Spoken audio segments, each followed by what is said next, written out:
Alhamdulillah wassalatu wassalamu ala Rasulillah Muhammad ibn Abdullah wa ala alihi wa sahbihi wa man wala. La hawla wa la quwwata illa billah. Subhanaka la ilma lana illa ma 'allamtana innaka antal alimul hakim. Rabbi shrah li sadri wa yassir li amri wahlul 'uqdatam min lisani yafqahu qawli wasaddid lisani wahdi qalbi bijahin nabiyyi wa alihi wa sahbihi. Allahumma aghnina bil ilm wa zayyina bil hilm wa akrimna bit taqwa wa jammilna bil afiyah.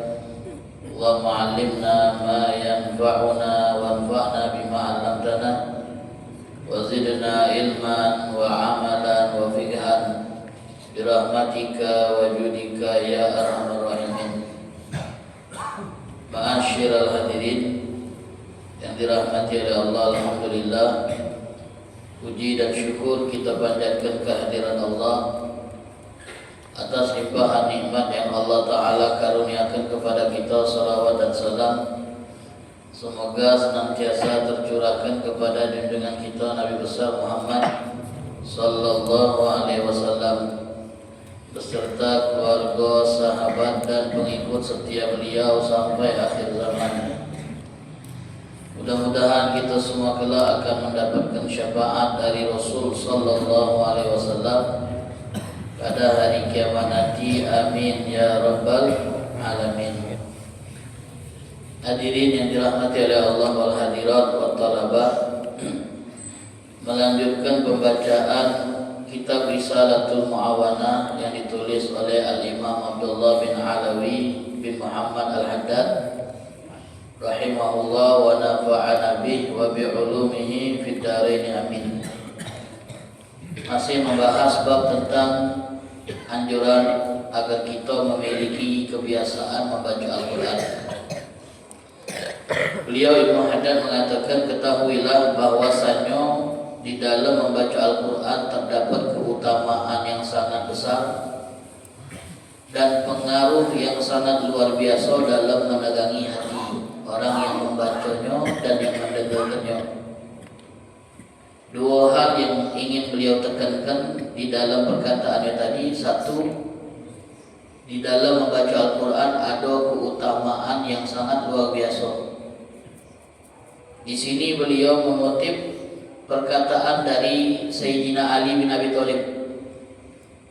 Kata Sayyidina Ali bin Abi Thalib, barang siapa yang membaca Al-Quran dalam keadaan solat berdiri, maka pada tiap satu hurufnya ada 100 kebaikan. Barang siapa yang membaca Quran dalam keadaan solat berdiri, maka pada tiap hurufnya ada 100 kebaikan, tiap hurufnya. Dan barang siapa yang membaca Quran dalam keadaan solat duduk, maka pada setiap hurufnya ada 50 kebaikan. Barang siapa yang membaca Quran dalam keadaan berwuduk di luar solat, maka pada tiap hurufnya ada 25 kebaikan. Dan barang siapa yang membaca Quran tanpa wuduk, maka pada tiap hurufnya ada 10 kebaikan. Itu perkataan dari Al-Imam Ali bin Abi Thalib. Kalau sabda Rasulullah SAW, beliau mengatakan, bacalah Quran karena pada tiap hurufnya itu ada 10 kebaikan. Aku tidak mengatakan alif lam mim itu satu huruf, tapi alif satu huruf, lam satu huruf, dan mim satu huruf. Kalau seandainya kita baca qul huwallahu ahad, Allahus samad sampai akhir ayat, itu ada berapa huruf, dan tiap hurufnya itu ada 10 kebaikan. Kalau kita baca saat kita tak punya wudu, kalau kita baca dalam solatnya berdiri, tiap hurufnya 100 kebaikan.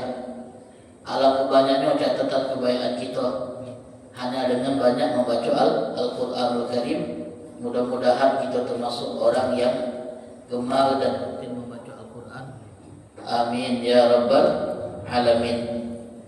Hadirin yang dirahmati oleh Allah Subhanahu wa taala wal hadirat. Kemudian kata Al-Imam Abdullah bin Alawi Al-Haddad, Al-Quran ini memiliki pengaruh yang sangat luar biasa dalam menerangi hati.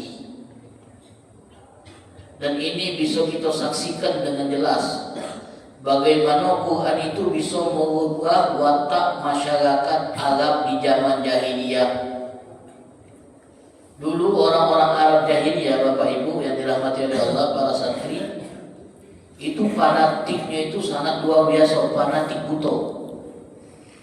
Mereka akan membela sukunya yang salah secara mati-matian. Sukunya yang salah dibela, apalagi yang benar, hanya karena fanatik kesukuan.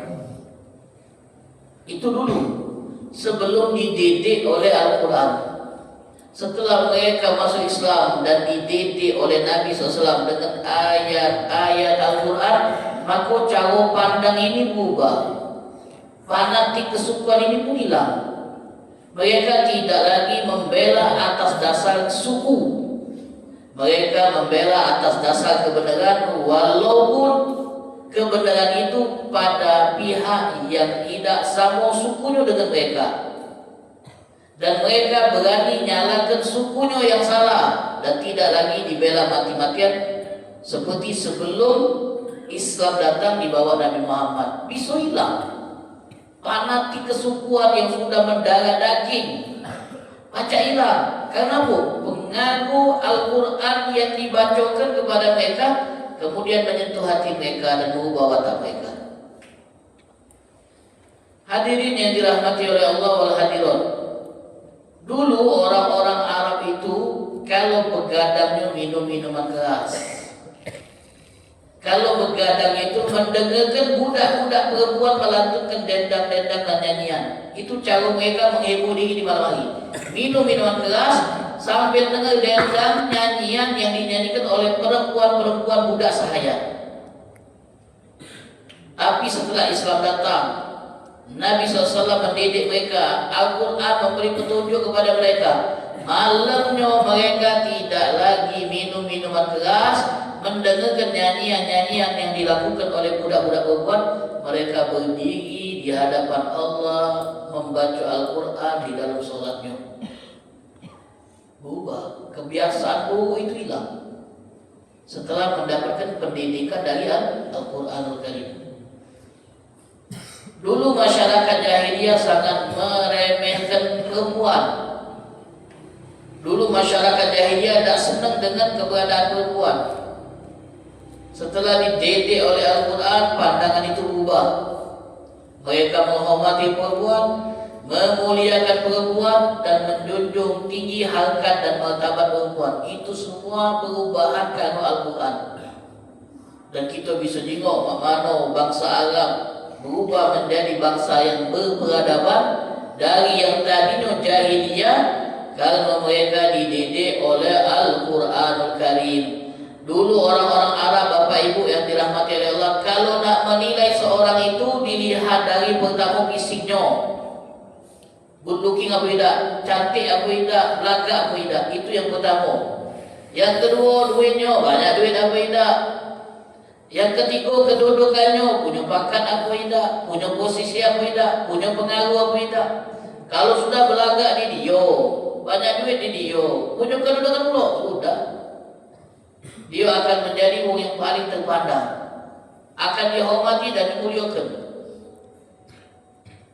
Namun setelah Islam datang, cara pandang itu berubah. Mereka tidak lagi nilai orang itu kehormatannya dari tampilan fisik, kemudian kedudukan, dan banyaknya uang atau aset.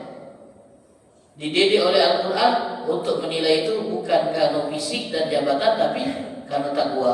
Inna akramakum indallahi atqakum. Nah, hebat macam manapun kalau tidak kasih takwa, tidak mereka muliakan.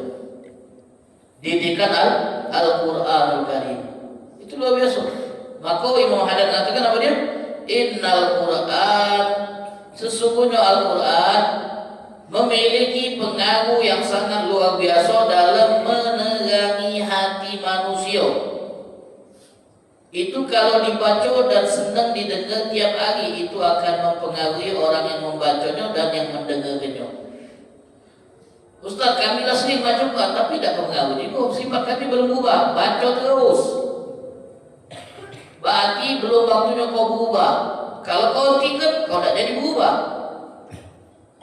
Ibarat kita Bapak Ibu yang dirahmati oleh Allah bersikat karat pakai amplas dengan hati-hati, dengan pelan-pelan, terus kita gesek, lama-lama karat yang nempel di besi hilang dengan gesekan yang kita lakukan secara terus-menerus. Itu juga Al-Quran berpengaruh untuk hati kita.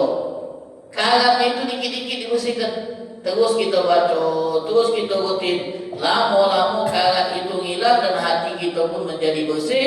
Setelah menjadi bersih, mudah tersentuh, mudah menangis, dan senang dengan kebaikan setelah hati kita bersih. Tapi itu tidak dirutin, tidak dibaca terus tiap hari, diguyuri tiap hari, baru kita bisa merasakan pengaruh Al-Quran. Ada seorang murid ngomong itu sama gurunya, wahai guru, katanya kalau kita baca Quran hati kita jadi bersih. Perasaan aku ni lamanya baca Quran, aku rasa hati tak bersih juga. Aku ni dengan nasihat, nak nangis tu berat ni aku. Kata gurunya sini nak, diunjuknya kantong asoy, bolong dan kotor. Sekarang kau pakai kantong asoy ini, kau unjal banyu dari sumur bawa ke kamar mandi gitu. Pakai kantong asoy ini dulu, iyo. Dipakai je lah kantong asoy tadi. Pas baju lah menuhi kantong tadi, nak dibawa ke bak, belum nyampe habis. Kata guru cuba lagi, terus berulang kali dia cuba. Akhirnya dia nyerah guru dah baca aku. Nak mindahin banyu dengan kantong bolong ini dah baca. Kata ilmunya, kata gurunya, kau juga ada perubahan dari yang kau lakukan. Tidak kata, bak tak penuh, baju tidak bisa hujan. Cuba kau tengok kantong asalnya. Kantongnya tadi berubah bersih. Memang baju tak perlu, tapi kantong itu jadi bersih. Karena banyak kenobahnya munjal, baju tak terunjal tapi kantong itu jadi bersih. Nama itulah kadang-kadang kita tak ngaso. Jalani terus, lama-lama dampak dan efek itu akan ada pasti. Tapi jangan berhenti, terus ke baik. Lama-lama efek dari bacaan Quran yang kita baca secara terus-menerus pasti akan dirasakan dampaknya. Nah itu pesan dari guru yang luar biasa. Jadi jangan menyerah kalau kita nasuh, jangan manfaat bacaan ada terus dia baca. Pasti suatu saat kita akan merasakan manfaat dari bacaan Quran yang kita baca secara terus-menerus. Hadirin yang dirahmati oleh Allah Subhanahu wa Ta'ala. Kemudian Imam Haddad mengatakan wa iyyaka ayyakuna hammuka fi tilawatika maksuran alal Islam. Kata beliau jangan sampai niat kita, tujuan utama kita saat baca Quran cuma nak banyakkan khotamnya, nak banyakkan bacaannya. Jangan sampai tujuan kita cuma ingin memperbanyak bacaan dan memperbanyak jumlah khotam tanpa mentadaburinya, tanpa berusaha untuk memahami isi Al-Quran yang kita baca. Ada seorang ulama ditanya, ada orang yang baca Quran sejam, dapatnya cuma 1 juz. Ada lagi yang baca sejam, durasinya sama, dapatnya 2 juz, bahkan hampir 3 juz. Mana yang bagus? Yang sejam 3 juz, apa yang sejam dapat 1 juz? Kemudian ulama ini menjawab, yang sejam 1 juz lebih baik. Kok bisa? Karena dia bacanya pelan dan berusaha untuk mentadaburinya. Yang sejam oleh 3 juz pasti bacanya ngebut, bacanya cepat sehingga dapatnya lebih banyak. Jadi yang bacanya pelan sambil tadabbur dapatnya dikit lebih baik daripada baca cepat dapat banyak. Tapi dua-duanya bagus. Yang tak bagus yang tak baca. Yang tak baca itu tak bagus. Makin aktif dulu yang tak baca. Itulah biarku, jangan baca cepat-cepat. Yang bagus tu baca lembek. Kata yang tak baca ni, mana dia ngomong? Kau baca tak? Tidak. Nah itu yang tak bagus begitu. Yang tak baca itu yang tak bagus. Tapi ma'asyiral hadirin, ada juga orang yang sejam itu boleh dia cuma 2 lembar. Apakah dia lebih afdal daripada yang sejam itu boleh 3 lembar? Atau boleh 3 juz tadi? Belum tentu juga. Sebab yang boleh 2 lembar tadi macamnya ngejo. Dalikal boleh bahalo. Boleh bahalo. Macamnya ya tak. Nabak-nabak kalau bahasa gitu. Salah ni ya. Melok hokam pula bu. Modal berani baik. Duduk dia nomor 2 macam. Oh berani dia. Nomor 2 pula. Itu bagian akhir apa yang agak lambat ni kan. Nomor 2 dia macam. Lama pula pakai alasan kacamata 30 jadi. Nah awak memang bingung masih bak kamu ya tu masih bingung dia. Tak apa-apa. Tapi kalau baca belajar dulu. Jangan malu gitu baik kalau belum baca ngaji belajar. Dengan santri yang sudah lihai-lihai ngajinya, panggil ke rumah, aku nak minta ajarin ngaji, tolong baca tak kau ngajari aku ngaji ke rumah. Panggil, kalau kita malu depan orang banyak, panggil suruh ajari kita di rumah. Tak apa, jangan malu, sampai kita baca. Kalau kita duduk ini yang ngaji itu, 6 bulan tu lah baca gitu, baca Yasin, mimpi tahlil. Kalau diduduk inian. Tapi kalau kita malas-malasan agak lambat. Ma'asyiral hadirin yang dirahmati oleh Allah Subhanahu wa taala. Jadi ini himbauan Imam Haddad. Kalau ngaji jangan cuma ngincer banyaknya, tapi kalau baca berusaha untuk mentadabburinya. Karena memang ayat Quran ini tujuan diturunkan agar kita tadabburi. Kitabun anzalnahu ilaika mubarakun liyadabbaru ayati. Kitab Quran ini Allah turunkan kepada Nabi Muhammad penuh dengan berkat agar kita mentadabburi isinya. Tapi ada tapi terus itu ni. Kita orang Indonesia ni mana nak memahaminya baik? Kalau ngarang mungkin bahasa dunia. Kita yang orang Indonesia ni mana nak memahaminya? LPG diha belum mimmasad. Tidak tahu itu. Apa nak tadabburinya? Maka kalau kita orang ajam non Arab yang tak erti sama sekali bahasa Arab, jadi banyak-banyak itu bagus. Karena memang tak ertinya. Namun kalau baca ada momen di mana kita tu baca terjemahan plus tafsir. Tafsir terjemahan banyak. Tafsir Ibnu Katsir versi terjemahan ada. Boleh kita baca.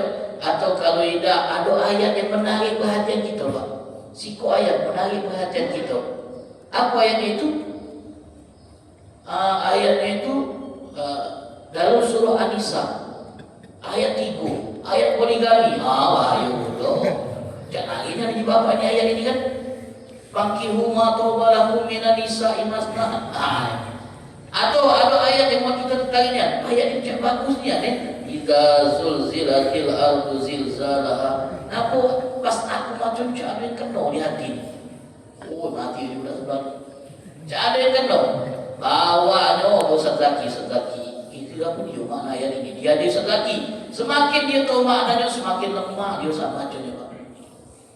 Semakin dia merasa dan resmi macam ayat tersebut. Ada sampai salah seorang di antara salaf kita, Pak. Ketika dia menemukan ayat yang lemah yang saat dia ulang-ulang, dia ulangi ayat itu semalaman. Diulang itu saja. Karena dia merasa nikmat saat ulangi ayat tersebut. Jadi demikian untuk itu yang ajam tidak ngerti sama sekali bahasa Arab. Boleh kita sesekali baca terjemahannya dan melihat tafsirnya. Kalau kita paham, alhamdulillah, sehingga kita bisa baca ayat itu dengan paham. Baca dengan paham lebih ngeno, lebih enak, lebih terasa daripada sekedar baca. Lebih ngeno. Nah ini himbauan dari Imam Abdullah bin Alawi Al-Haddad. Ada seorang syekh pernah berkata, Pak, mana cara agar kita mendapatkan nikmat saat baca Quran? Bagaimana supaya saat kita baca Quran itu kita ngasuh nikmat? Akhirnya Kita nggak semua terus, pengen nambah terus. Kalau bukan karena banyak gawe, itu nih pengen tak lepas dari Quran. Dijawab oleh ulama tersebut. Kalau engkau ingin ngasokan nikmatnya baca Quran, maka bayangkan zat yang berbicara melalui Al-Quran, yaitu Allah. Hadirin yang dirahmati oleh Allah wal hadirat, kita punya wong yang kita kagumi, yang kita sangat ngefans dengannya.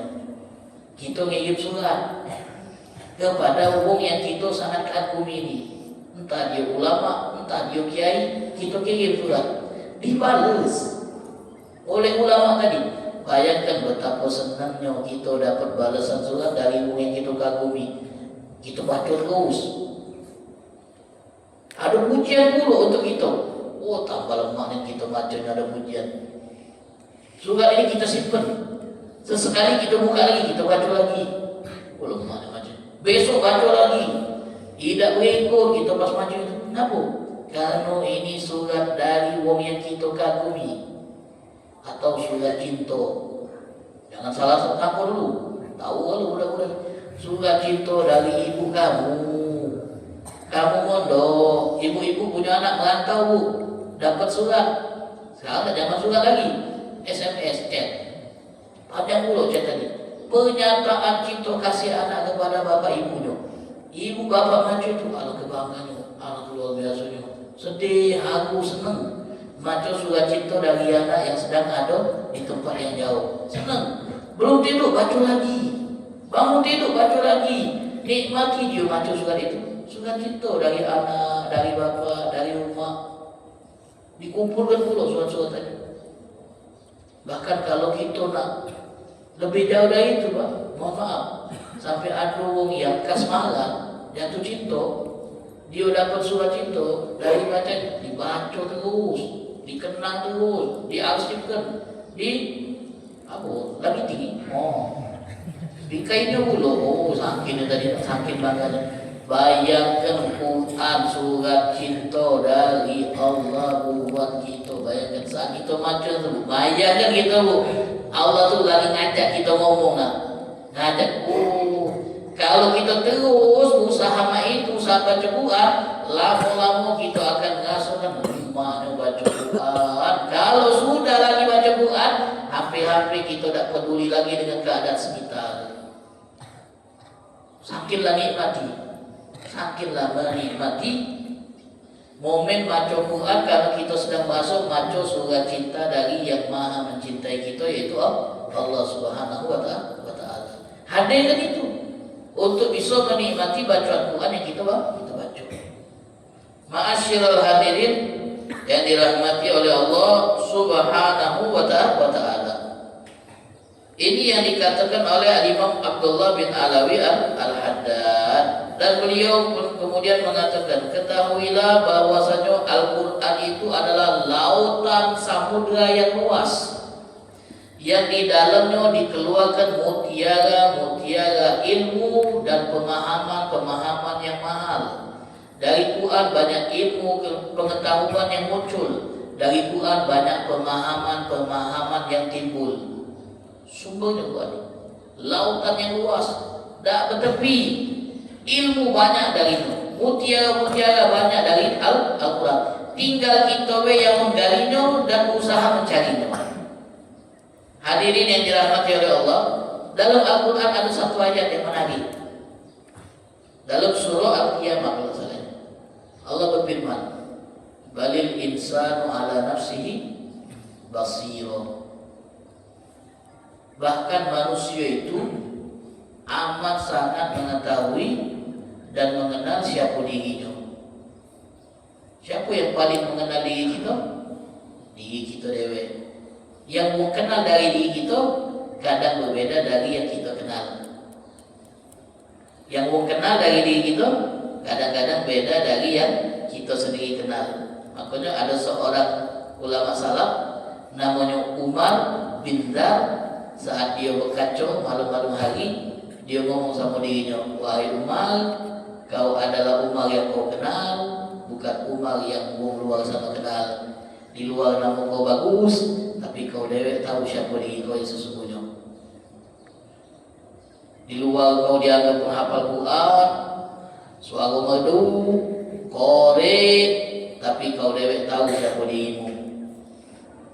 Itu balil insanu ala nafsihi basirah. Mu'abah. Jadi untuk itu pemahaman yang luar biasa, nyadarkan kita bahwa nilai kita yang sesungguhnya adalah apa yang kita ketahui dari diri kita, bukan orang lain. Bukan orang lain.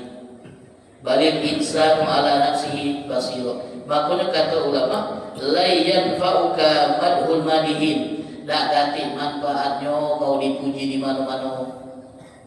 Tak kati manfaatnya kau dipuji di mana-mana. Kenapa? Kalau seandainya yang dipuji kepadamu tidak kati dalam dirimu. Kalau seandainya yang dipuji wong dari dirimu itu tidak kati. Dipuji orang baik padahal baik tidak. Dipuji orang tulus padahal tulus tidak. Tak kati manfaatnya pujian orang kepadamu kalau seandainya pujian itu ternyata tidak kati pada dirimu. Begitu juga tidak membahayakan engkau komentar negatif, penilaian buruk orang lain kepada dirimu kalau seandainya itu tidak kati pada dirimu. Kau nak ngantoi kita sekejam apapun, kalau itu tidak kati di kita, tidak kati masalah. Kalau kita tahu siapa diri kita, ada orang ngantoi kita habis-habisan, tapi kita tidak merasa bahwa diri kita itu seperti yang dikatakan, dasar kecil hati. Kalau kita yang lebih tahu dengan diri kita dibanding dia. Tapi kalau ada memuji kita habis-habisan, padahal kita tahu kita tidak seperti yang dipuji, hendaklah kita berhati-hati. Jangan malah senang. Memang aku itu niat, jangan hati-hati dengan pujian itu. Kenapa? Karena kita yang paling tahu tentang siapa diri kita. Balil insanu ala nafsihi basirah. Kita tahu dosa kita, kita tahu kesalahan kita, kita tahu kepura-puraan kita. Kita tahu bahwa kita ini kalau ada ustaz baik, kata ustaz, biasanya kita tahu. Kita tahu. Siapa diri kita tahu. Makanya jangan bangga dengan pujian kalau kita tahu yang dipuji tak kata diri kita. Jangan sakit hati ketika dicaci saat kita ngasuh bahwa cacian itu tidak ada sama kita. Masyaallah hadirin wal hadirat yang dirahmati oleh Allah Subhanahu wa taala.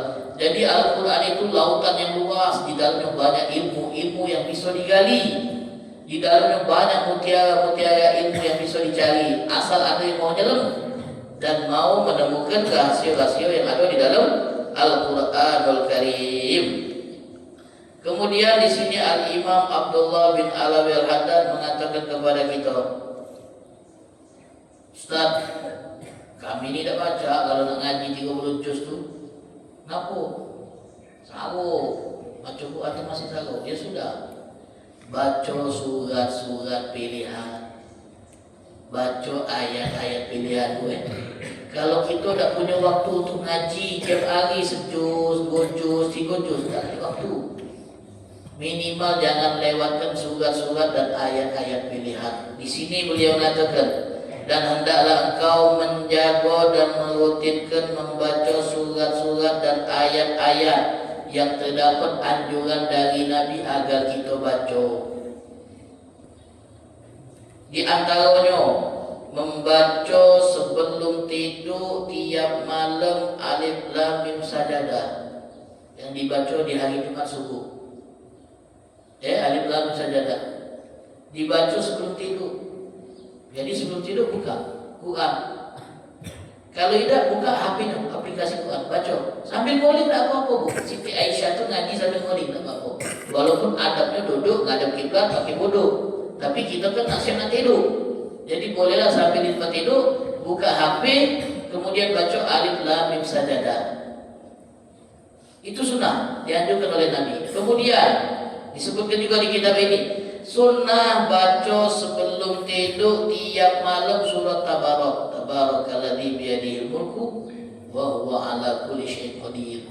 Malah surat Tabarak ini kalau kita baca secara rutin tiap malam, dia akan melindungi kita dari azab kubur. Azab kubur itu adab yang Nabi paling sering minta perlindungan kepada Allah darinya.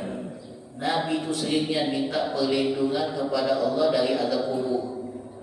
Padahal Nabi tidak mungkin ada azab di kuburan beliau, tapi beliau minta seringnya tiap hari dan pernah alfa minta agar dilindungi dari azab kubur. Sebelum tidur beliau berdoa minta lindungi dari azab kubur. Setelah sholat sebelum salam beliau minta lindungi dari azab kubur. Banyaknya, seringnya Nabi minta perlindungan dari azab kubur. Di Quran itu ada surat terdiri dari 30 ayat. Barang siapa yang membacanya maka dia akan dilindungi dari azab kubur. Surat Tabarok 30 ayat. Kalau kita pengen terlindung dari azab kubur, baca tiap malam sebelum tidur atau habis isya. Setelah isya kita baca, kemudian setelah itu aktivitas sebelum kita tidur. Kami pernah mendengar penjelasan dari ibu kami, bahwasanya ada guru beliau ketika baca hadis tentang keutamaan surat Tabarok, bahwa surat Tabarok dapat melindungi pembacanya dari azab kubur. Kata gurunya, gila, tidak berakal kalau ada orang yang tahu fadilah surat Tabarok melindungi dari azab kubur, tak dia baca surat Tabarok.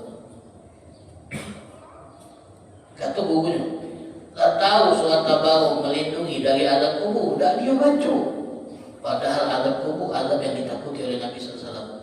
Dan Nabi menunjuk salah satu cara supaya kita terhindar dari azab kubur, yaitu baca Tabarok sebelum tidur. Bukan sekali Pak, rutin tiap malam.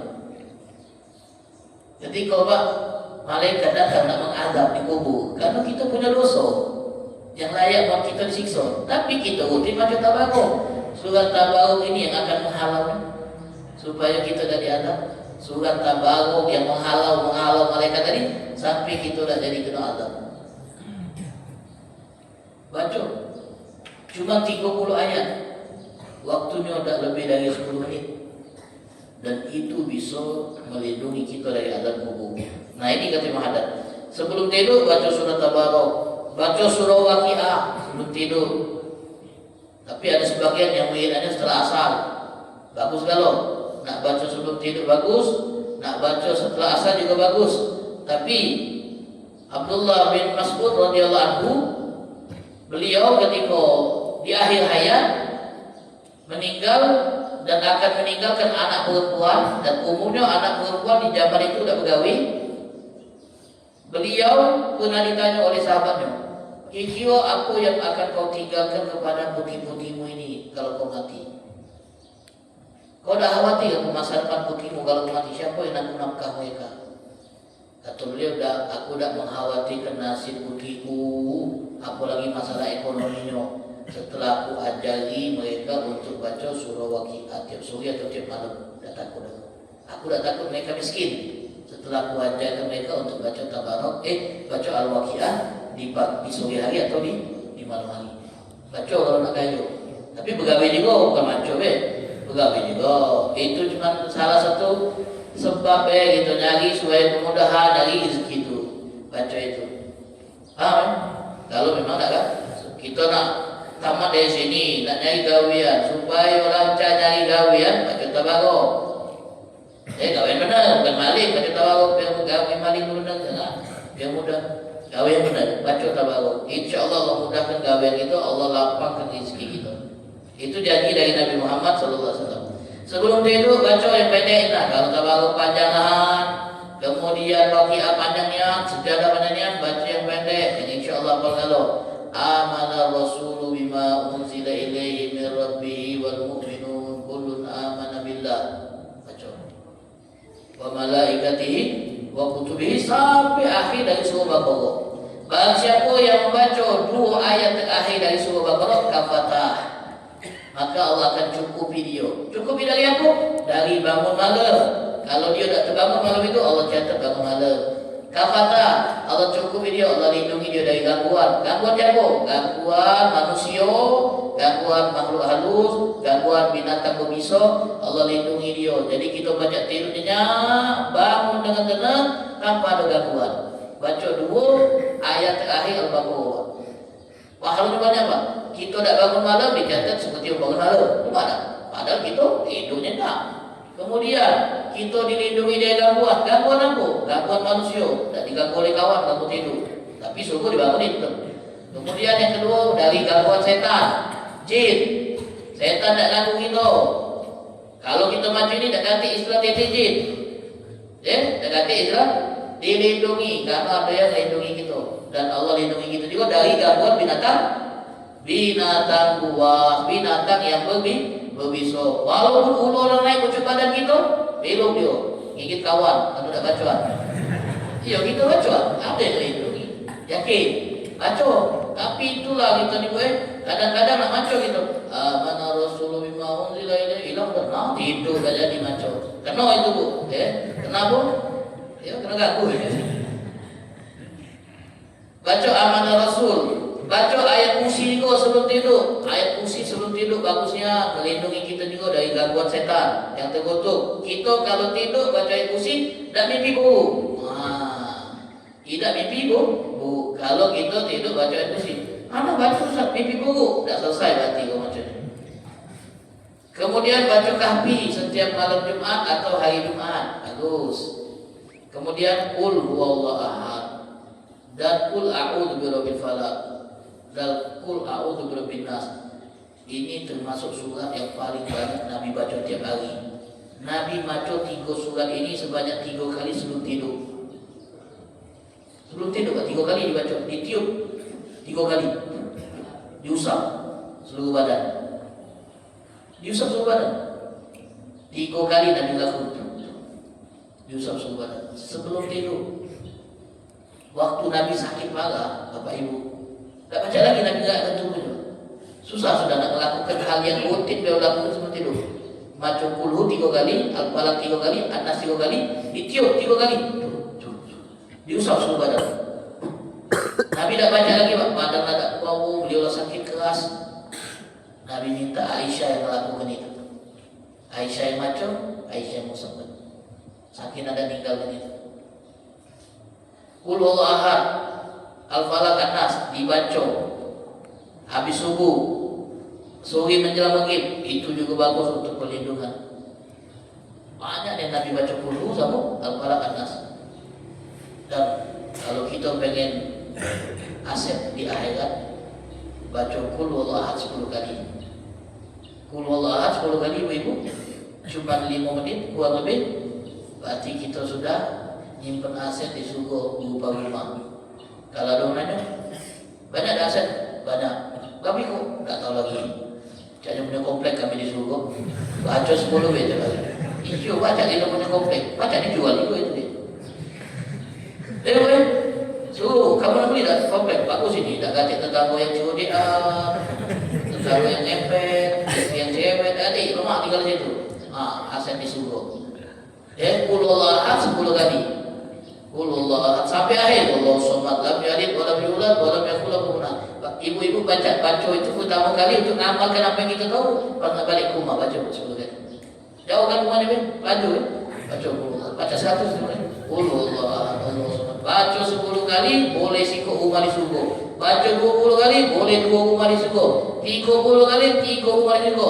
Tak sebanyak lah ibu dengan kawan-kawannya. Ngomong ibu, aku hari ini sudah bangun 5 rumah di surga. 50 kali berarti dia macam. Nah, tak tahu ibu, aku 5,5, 55 berarti dia macam. Aku bawa fondasi, berarti sekali dia macam. Yo, fondasi tu baru belum. Kalau 10 baru tercekak macam. Mudah-mudahan Allah Ta'ala berikan taufik kepada kita untuk bisa rutin baca Quran. Mudah-mudahan lisan kita ini enteng untuk baca Quran. Mudah-mudahan lisan kita ini tergerak terus untuk baca Al-Quran dan mendengarkan Al-Quranul Karim. Amin ya Rabbal Alamin. Wallahu ta'ala a'lam bis-shawab. Bismillahirrahmanirrahim.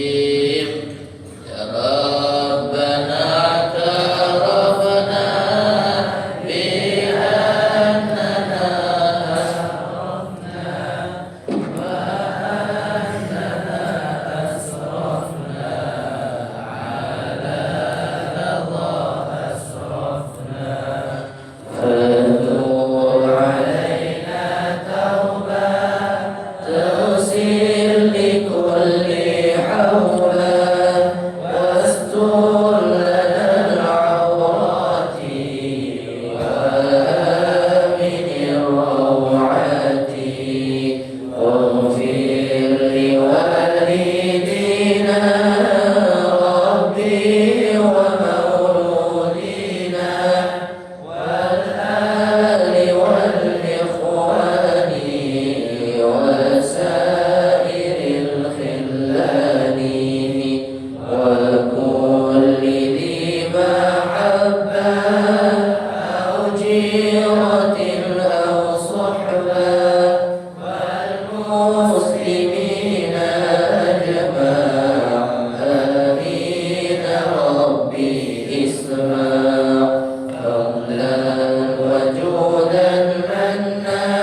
بالمصطفى الرسول نحظى بكل سون بالمصطفى الرسول نحظى بكل سون بالمصطفى الرسول نحظى بكل سون صلى وسلم ربي عليه عد الحب وآله والصحب عدد قش السحب والحمد للإله في البدء والتناهي والحمد للإله في البدء والتناهي